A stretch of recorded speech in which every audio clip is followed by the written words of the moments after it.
خب دوستان عزیز در ادامه گزارش به یک دکان دیگه آمدیم. یک گزارش کوتاه از این خانم محترم داشته باشیم. سلام علیکم. yaxshimisiz? Assalomu alaykum, rahmat.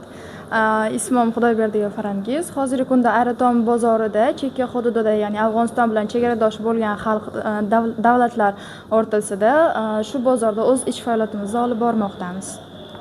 Durust, afg'onlar keladi do'konga narsa oladi. Munosabati qanday, raftori qanday, raviyasi qanday? Afg'onlarga albatta munosabatimiz cheksiz, juda ham chiroyli. Ular ham bizga bo'lgan munosabat juda ham yaxshi. Ya'niki ishga kelgan vaqtimdanoq hozirgi kunga nisbatan juda ham yaxshi. Ham odam soni cheklanmagan tarzda, chegaralar albatta yaxshi munosabatda, afg'onlar yaxshi ko'rishmoqda.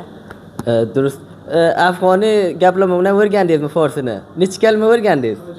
Tojikcha. Afg'oni yod giriftiman. Ko'p yaxshi qarang. Qancha vaqt bo'ladi bozorning ochilishidan beri bormisiz shu yerda? Bozor ochilishiga 7-oy ketyapti, men 5 oydan beri shu yerdaman. Durust.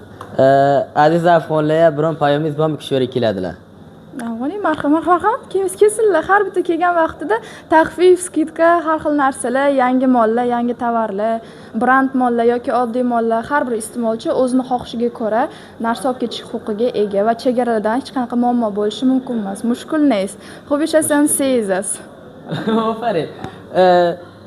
Bozorning ochilishida yana shu bozor ijod bo'ldi. Qanday, yaxshi bo'ldimi, yomon bo'ldimi, biron fikringiz bormi? Bozor ijodi yaxshi bo'ldi. Bozor nisbatan yaxshi, ammo shu ro'za, Ramazon, hayit bayramlarida odamlar kamlik bo'lganligi sababli bir oy bozor to'xtab qoldi. Ya'ni savdo yaxshi bo'lmadi. Undan keyin hozir yaxshi.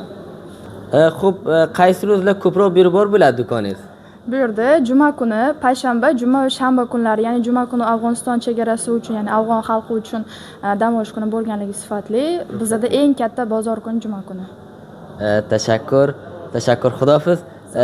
Ishlaringizga barakat. Rahmat, kalon salomat bo'lsin, mayli.